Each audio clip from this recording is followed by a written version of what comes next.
Hello guys and welcome. I've been talking about the idea of a high performance mindset, and one of the critical areas in high performance mindset is the area of having personal clarity. If you don't have personal clarity around who you are, where you're trying to go, what you're trying to accomplish, how you're going to get there, then it becomes very, very difficult to be a high performer. So what I want to do today is I want to introduce you to a model.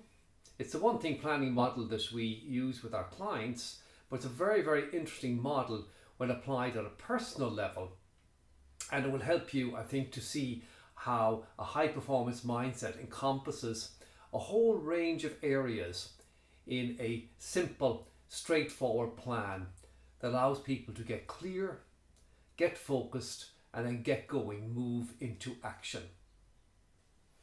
So here's the model, and we'll walk through it step by step. So first, you can see here there are three parts to it. The first part is about developing clarity. The second part here, likewise, can we get clear? And the third part, can we move into action? So the first part, we talk about where do I create value? And we use this concept from Jim Collins' Good to Great of the hedgehog concept. And there are three parts to this: why, how, and what. And why, we talk about passion. What are you passionate about? Typically something that you've had a lifelong interest in. For example, for me, it's growth, performance improvement, and independence. All my life I've been focused on performance improvement, being a better version of myself. And the first thing typically I do when I get something is try to improve it, make it better. So I get my motorbike and I start fargling it, adding bits and pieces to it to try and make it better. The second element is the element of world-class talent potential. What are you really, really good at? Something that people have consistently commented on. You find it easy, and like your passion, it's typically a skill that you've developed over a long period of time and have had it for a long period of time. For example, mine is energetic and passionate communicating and presenting. So the third element is the element I have called an economic driver or denominator. And this is really the question: how are you using your passion, your talent? So how do you use your talent in an area of passion in the world so that you get paid for what you do? So typically it's a job, a career, a business. It's all about value. What value would you create that drives your economic engine?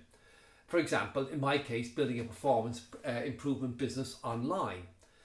And then you take those three elements: passion, talent, and how you use that talent to create value. And you come up with a hedgehog statement. You consolidate them into a hedgehog statement. So mine, it's all about, for example, passionate and energetic communication around the area of human performance improvement and business performance. Once you've that, you're clear about where you create value, what you're interested in, what you're good at. And so how do you take that, what you're good at, apply to an area you're interested in, and create value for somebody so that you'll be rewarded for it? Once you've got that clear, we move down to the second part of the model, where we're looking at what do I want to actually achieve? And this is a very interesting question. We all know the story of Alice in Wonderland when she's talking to the cat and saying which road should she take, and he asks her where she wants to go, and she says she doesn't know, and he tells her in which case any road will take you there. So getting clear about where we want to go, what we actually want to achieve, is really, really important. So the first element of that, this element of enduring purpose. Why do you exist? Now this is beyond goals and objectives. It's what you want your life to do. So for example, mine is to help myself and everyone I meet achieve their potential, to become all they can be. So what's your purpose? Why do you exist above and beyond goals? And when you look back on your life, what will you be able to say? Yep, I did that, I didn't do this. The second, values. How will you interact with the world? What will people experience when they interact with you? What do you value? So for example, for me, I've got mine down there, freedom. So maintaining my independence while doing my best to serve the need. Simplicity, keeping everything as simple as possible. Balance, growth, no guessing, passion, referability, responsibility, pragmatism and adding value. So these are my value statements. They're how I will interact with the world, what people should expect to experience when they interact with me. It's very, very important to understand that. It's always a code of conduct, if you wish, to help you as you move into action. And the third element of this visioning, what do I want to achieve, is this notion of a big goal, a big, hairy, audacious goal. So what you want to accomplish that will play to your strengths, to both your how you create value, this idea of your hedgehog, and then your purpose and your operating principles. How would you put all that together and say, this is the thing I'm going to go for, this is what I want to accomplish, and typically in a time frame of 5 to 10 years. So for example, my mission 2028 is to build a sticky, sustainable and scalable performance improvement business that plays to my talents and passions and allows me to live my purpose. So what do you want to actually accomplish in a time frame? So with strategy, typically I'm reviewing this in a major way once a year and in a minor way once a quarter. Remember, as we take action, as we move into action, we do things and we get results, we learn. So it's important to review your strategy on a regular basis. So I look at it once a quarter in a minor way, and once a year I sort of rewrite it, rethink it in a major way. And the second element of that, of course, is action. Having got a strategy, we then move into action. We actually take steps and we sort of focus our attention on this. And one of the things I like about this idea of focusing on 90 days is 90 days is long enough to actually accomplish something meaningful, but not so far out that you can actually procrastinate and kick the can down the road. You actually have to move into action. So 90 days is the sort of the framework I operate for action. So let's look at this. Back from the future planning, lining up the dominoes. What's the one thing I can do such that doing it, everything else will be easy or even unnecessary?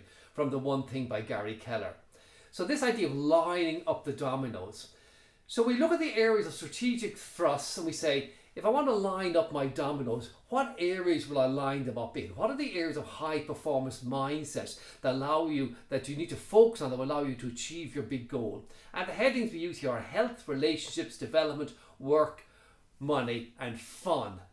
And I leave a one down the end called other if you've got one that you want to add to it. So let's look at them each one in turn. When we talk about health, we're referring to your spiritual well-being, your mental well-being, your emotional well-being and your physical well-being. And for high performance mindset, you need to focus on all of these 4 areas.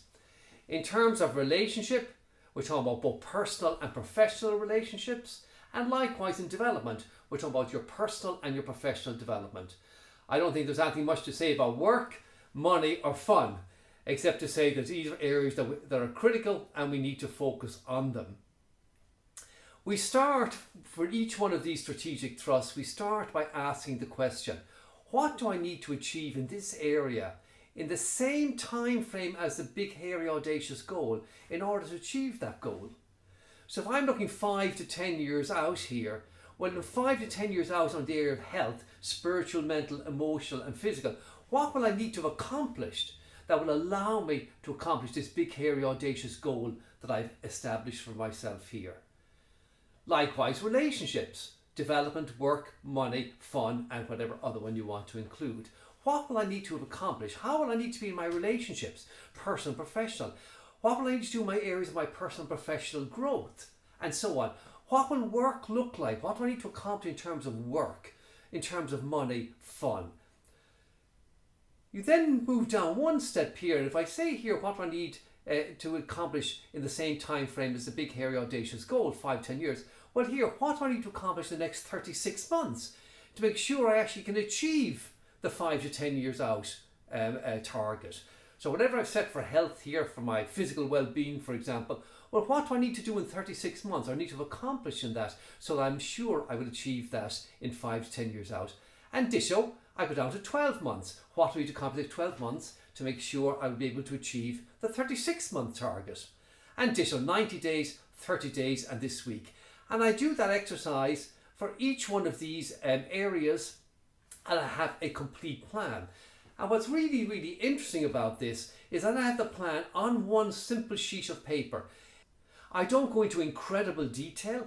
This is sort of an overview plan that I have in front of me, and the detail then comes from having my spiritual plan for my health, my mental, my emotional, my physical. So I've got my running, my weight training, my stretching, my calisthenics, my meditation. Typically, I sit down once a week, typically at the end of the week. I review progress on this plan, i.e. what did I do this week? Did I accomplish the things I said I would do to make the 30-day, make sure I can achieve my 30-day target, to achieve my 90, 12 months, 36 months and 5 to 10 years out, so I can achieve my big, hairy, audacious goal.